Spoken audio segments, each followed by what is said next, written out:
নিজের আবেগ ধরে রাখতে পারলেন না, দুইটা হাত কসাইয়ের দিকে ধরে দিয়া বলতেছেন, আয় আয় আমার বুকে আয়। তোর মা মিথ্যা বলে নাই, উল্টা পাল্টা কোনো কথাও বলে নাই। তোর মা যেই কথাটা বলছে ওই কথাটা সত্য। তুই আমার বুকে আয়। তুই মনে হয় আমাকে চিনো নাই, আমি হইলাম জমানার পয়গম্বর। আমি তোকে সুসংবাদ দেওয়ার জন্য আসছি। তুই কিয়ামতের দিন আমি মূসার সাথে জান্নাতে থাকবি। মা বাবার সাথে যে ভালো ব্যবহার করবে, কিয়ামতের দিন ওই বান্দার ঠিকানা হবে আমার আপনার নবীজির জান্নাতের সাথে। জুড়ে বলবেন না সুবহানাল্লাহ। এর প্রমাণ কি? আল্লাহর একজন জালিলুল কদর পয়গম্বর মূসা কালিমুল্লাহ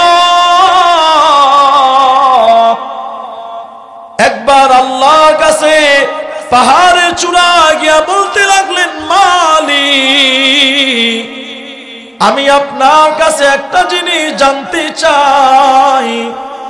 আমি যখন জান্নাতে থাকবো, আমার সাথে জান্নাতের বাসিন্দা কে হবে? আল্লাহ তাআলা বললেন, মূসা, তোমার সাথে জান্নাত হবে একজন কসাই। ওই কসাইয়ের সাথে তোমাকে আমি মূসা, তুমি দুইজন জান্নাতে থাকবা। মূসা আলাইহিস সালাম অবাক হয়ে গেলেন, আমার সাথে কসাই থাকবে? একজন নামাজির কথাও আল্লাহ বললেন না, একজন হাজির কথাও বললেন না, একজন গাজীর কথাও বললেন না, আল্লাহ একজন কসাইয়ের কথা বললেন। মূসা আলাইহিস সালাম আল্লাহর কাছে জিজ্ঞাসা করলেন, হে মালিক, কোন কসাই? ওই কসাইয়ের একটু ঠিকানা দেন, কি জন্য আমার সাথে জান্নাতে যাবে একটু দেখতে চাই।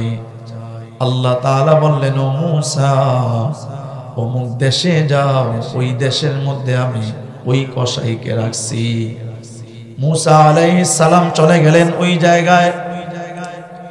কসাইয়ের দোকান থেকে দূরে বসে বসে অপেক্ষা করতেছেন, কসাই এমন কোন আমলটা করে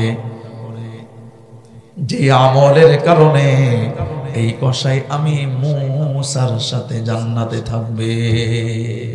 সুবহানাল্লাহ। মূসা আলাইহিস সালাম সারাটা দিন অপেক্ষা করলেন, দেখেন না সে আহামরি কোনো আমল করে না। সন্ধ্যা যখন ঘরে আসে, মূসা আলাইহিস সালাম তাকে দেখেন তার যে গরুটা জবাই করছিল, ওই গরু থেকে এক টুকরা গোশত তার থলের মধ্যে নিয়ে রওনা করছে। মূসা আলাইহিস সালাম ওই কসাইকে গিয়া বলতে লাগলেন, কসাই ভাই, কই যাইতেছো, কই যাইতেছো? কসাই বলতে লাগলো, আমি আমার বাসায় যাই, আমার বাসায় গিয়ে আমি অবস্থান করব, এই জন্য যাইতেছি। মূসা আলাইহিস সালাম বলতে লাগলেন, আপনি বাসার মধ্যে যাইবেন, আমি একজন মুসাফির, আমাকেও নিয়ে যান। আমি একজন মুসাফির, আমাকেও নিয়ে যান। কসাই বলতে লাগলো, আসেন, আপনি থাকবেন, আমার কোনো সমস্যা নাই, চলেন, থাকার জায়গা আছে। এই বলিয়া ওই কসাই মূসা আলাইহিস সালামকে নিয়ে গেল। মূসা আলাইহিস সালামকে নিয়ে একটা মেহমান খানার মধ্যে রাখছে। মেহমান খানায় রাখার পর মূসা আলাইহিস সালাম বলতে লাগলেন, আমি তো মেহমান খানায় থাকার জন্য আসি নাই, আমি আসছিলাম আপনার উঠানের মধ্যে একটু বসে বসে আপনার এলাকাটা দেখব। মূলত তিনি এলাকা দেখতে আসেন নাই, কসাই কোন কাজটা করে ওইটা দেখার জন্য গেছে। উঠানের মধ্যে বসে আছেন, তাকে দেখতেছেন কসাই একটা বোলের মধ্যে, একটা পাত্রের মধ্যে একজন বৃদ্ধা মহিলাকে নিয়ে আসছে। ওই বৃদ্ধা মহিলাকে নিয়ে এসে মূসা আলাইহিস সালাম তাকায় দেখতেছেন ওই কসাই ওই বৃদ্ধা মহিলাকে গোসল করাইতেছে, সুন্দর করে গোসল করাইতেছে। গোসল করানোর পর পুরোটা শরীর মুছে দিছে, মাথার চুলগুলো মুছে দিছে। মাথার চুলগুলো মুছে দিয়া বলতেছে, আপনি এই জায়গায় থাকেন, ওই যে গোস্তের টুকরা ছিল ওই গোস্তটা রান্না করছে, ওই গোস্তটা রান্না করিয়া ভাতের সাথে মিশাইয়া ওই যে বৃদ্ধা মহিলা তার মুখের মধ্যে এক লোকমা দেয়, আর ওই মহিলা তার কানে কানে কি যেন বলে। ওই খাবার খাওয়া শেষ, মূসা আলাইহিস সালাম ওই কসাইকে ডাক দিলেন। কসাইকে ডাক দিয়া মূসা পয়গম্বর বলতেছেন, কসাই ভাই, এই মহিলাকে আর আপনার কানে কানে কি বলল, এই কথাটা আমাকে যদি আপনি না বলেন তাহলে কিন্তু আমি আজকে ঘুমাবো না। ওই কসাই বলতে লাগলো, মুসাফির, এই যে বৃদ্ধা মহিলা দেখতেছেন ইনি হইল আমার মা, ইনি হইল আমার মা। তোমার মা বুঝলাম, কিন্তু একটা জিনিস জবাব দাও, তুমি যে প্রতি লুকমা খাবার মুখে দাও তোমার মা তোমাকে কানে কানে কি বলল? ওই কসাই বলতে লাগলো, হুজুর এই কথা শুনিয়া লাভ নাই, মানুষ বয়স্ক হয়ে গেলে উল্টা পাল্টা কথা বলে, শুনিয়া আপনি কি করবেন? মূসা আলাইহিস সালাম বলতে লাগলেন, রে ভাই, ওই মহিলা তোমার কানে কানে কি বলছে যদি তুমি না বলো তাহলে আজকে আমি মূসা কিন্তু তোমার ঘর থেকে যাব না রে ভাই। ওই কসাই বলতে লাগলো, মুসাফির, আমি আমার মায়ের মুখে যখন একটা লুকমা উঠায়া দেই, আমার মা আমার কানে কানে বলে, সন্তান আমার বয়স হয়ে গেছে, তোকে তো দেওয়ার মতো কিছু না।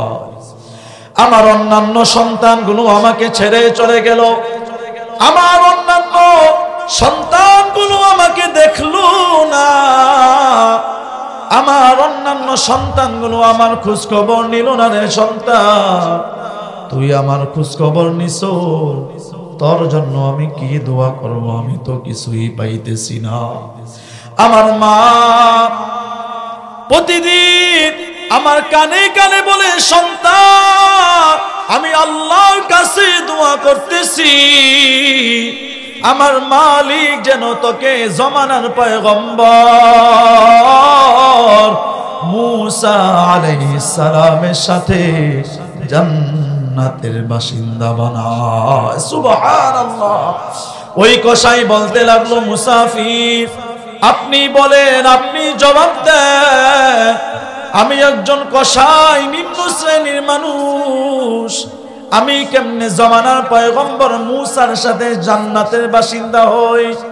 মূসা পয়গম্বর এই কথাটা শুনিয়া নিজেকে আর ঠিক রাখতে পারেন না, চোখ দিয়া ঝরঝর করে পানি পড়া শুরু হয়ে গেছে। নিজের আবেগ ধরে রাখতে পারলেন না, দুইটা হাত কসাইয়ের দিকে ধরে দিয়া বলতেছেন, আয় আয় আমার বুকে আয়।